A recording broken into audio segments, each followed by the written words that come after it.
대기업 시청자 KPTU 주주 여러분들 반갑습니다. KPTU 관련해서 여러분들이 투자하시면서 알고 계셔야 되는 이슈와 중요 내용들 전달해드리는 멘토 이진욱입니다. 자, 최근에 이 KPTU 주가를 가장 또 움직이고 있고 변동성을 확대시키고 있는 요인 중에 하나가 바로 이 알루미늄입니다.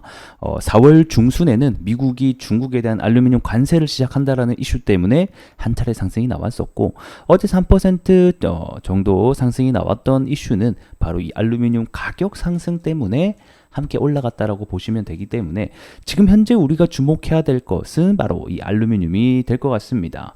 많은 분들이 알고 계시겠지만 원래 이 KPTU는 열처리 사업을 하는 회사죠. 하지만 밑에 아래 자회사로 알루코를 들고 있기 때문에 보통 이 알루코의 주가 상승에 따라서 KPTU가 함께 주가가 동행하는 모습들을 보여줍니다. 그래서 우리는 이 KPTU의 주가 변동을 일으킬 수 있는 요인이라고 하면 하나하나씩 다 알고 있어야 된다고 생각이 드는데요. 그 때문에 오늘은 이 알루미늄 가격 상승의 원인은 무엇인지, 그리고 가장 중요한 이 구리의 대체재로 과연 활용이 가능할지, 이런 부분들 오늘 하나하나 파헤쳐보는 시간 가져보도록 하겠습니다. 자, 알루미늄 가격 먼저 보도록 하겠습니다. 알루미늄 가격이 어제 이제 큰 상승이 나오게 됐습니다.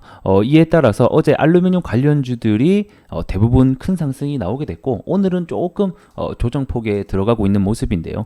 저는 오늘의 조정이 정말 건강한 조정이지 않나 이렇게 생각이 되고 있고, 우리가 눈여겨볼 점은 이 알루미늄 가격 자체가 1년가량을 23년도 때부터 해서 박스권을 쭉 그리고 있었는데 이 가격을 어제 넘어섰다라는 겁니다.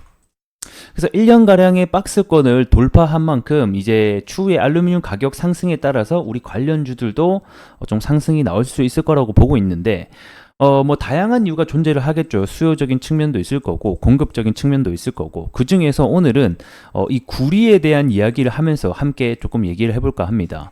최근에 이 구리 가격이 정말 가파르게 올라가고 있는 상황이죠.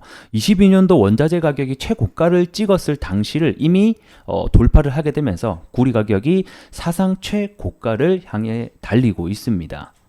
이번 구리 가격의 상승 요인을 먼저 보게 되면 가장 큰 이유는 결국에는 이 AI의 발전에 따라서 뭐가 필요하게 되겠습니까? 이 데이터 센터가 부각이 됐고, 이 데이터 센터는 기존 우리 전기 사용량보다 4배, 10배, 20배가량 이상이 필요하다라는 사실이 부각을 받게 되면서 여기에 필요한 송배전, 전기 관련주들이 상승이 나왔고, 여기에 들어가는 소재가 결국 구리다 보니까 구리 가격이 상승이 나오게 되는 결과를 초래했습니다.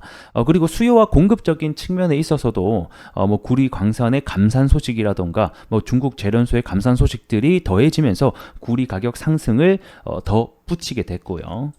자, 이렇게 구리 가격이 큰 상승이 나오다 보니까 이제 어디로 눈을 돌리고 있냐면 이 대체재에 관련된 얘기도 나오고 있다라는 겁니다. 그래서 이 대체재로 주목이 되는 것 중에 하나가 바로 이 알루미늄이 되고 있습니다.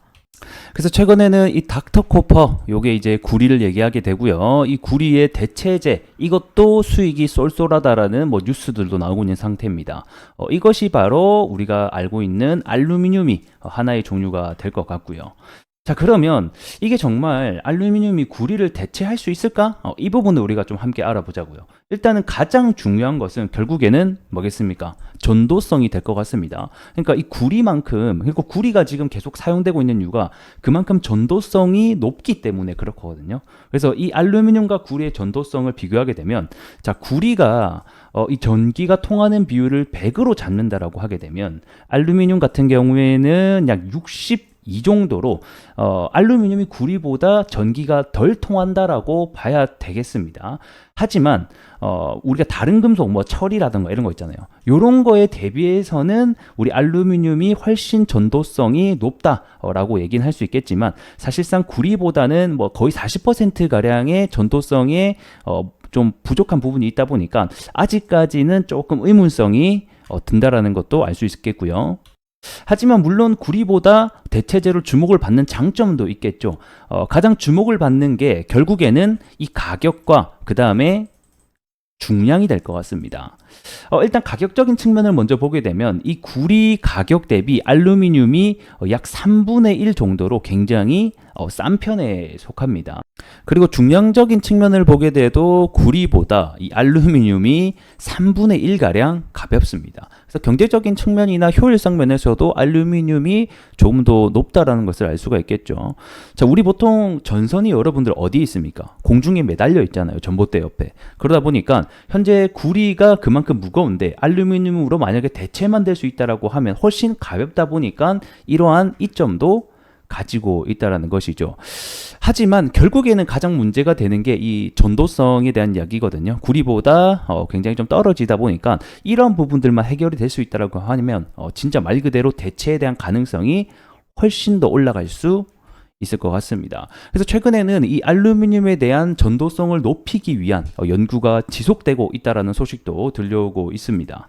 그래서 해당 내용을 보게 되면 자, 알루미늄이 구리보다 전도성이 80%, 90%까지 향상할 수 있다면 어떤 일이 발생을 하겠는가? 말 그대로 더 가볍고 더 싸고 더 풍부하기 때문에 구리 대체재가 충분하게 될 수 있고 이것은 엄청난 차이를 만들 수 있다라고도 얘기를 하고 있습니다. 그래서 해당 연구가 진행이 되고 있다라고는 하는데 아직까지 결과에 대한 부분은 미확정인 것으로 보여지고 있습니다. 그리고 실제로 알루미늄이 이 고순도에 들어가는 구리 사용하는 데가 있거든요. 뭐 건설 현장이라든지 그런 데에서는 일부가 알루미늄이 대체가 가능하다라고 저는 알고 있습니다. 그래서 만약에 이 대체성이 점점점 부각이 되면 충분히 가격 상승으로 이루어질 수 있다는 점 우리가 알고 계시면 좋을 것 같습니다. 자, 차트 보면서 마무리 해보도록 하겠습니다. 우리 KPTU 같은 경우에는 제가 저번에도 말씀드렸다시피 장기 이평선 아래로 주가가 위치하고 있기 때문에 우리가 현재 넘어야 될 산은 결국에는 장기 이평선을 돌파해주는 여부가 가장 중요하겠다라고 설명드릴 수 있을 것 같고 지금 지속적으로 장기 이평선을 뚫기 위해서 노력은 하고 있으나 아직까지 뚫지 못하고 있거든요. 그래서 이 해당 추세를 벗어나는 구간이 결국에는 이 현재 주가의 추세가 바뀌는 시점이다라고 볼 수 있을 것 같고 아직까지는 이 아래에 주가가 위치하고 있기 때문에 알루미늄 가격 상승 또는 다양한 이슈로 테마로 엮여서 거래 대금과 함께 돌파가 나오는지 여부가 가장 중요할 것 같습니다. 그래서 뭐 아직까지는 뭐 크게 우리가 눈여겨 보여야 되는 점이 없기 때문에 오늘은 여기서 마무리 해보도록 하면서 자, 오늘 해당 내용이 좀 도움이 되셨다고 하면 구독과 좋아요 한 번씩 부탁드리고요. 그리고 전 다음 시간에 여러분들에게 더 나은 내용 전달해 드릴 수 있도록 노력하겠습니다. 고맙습니다.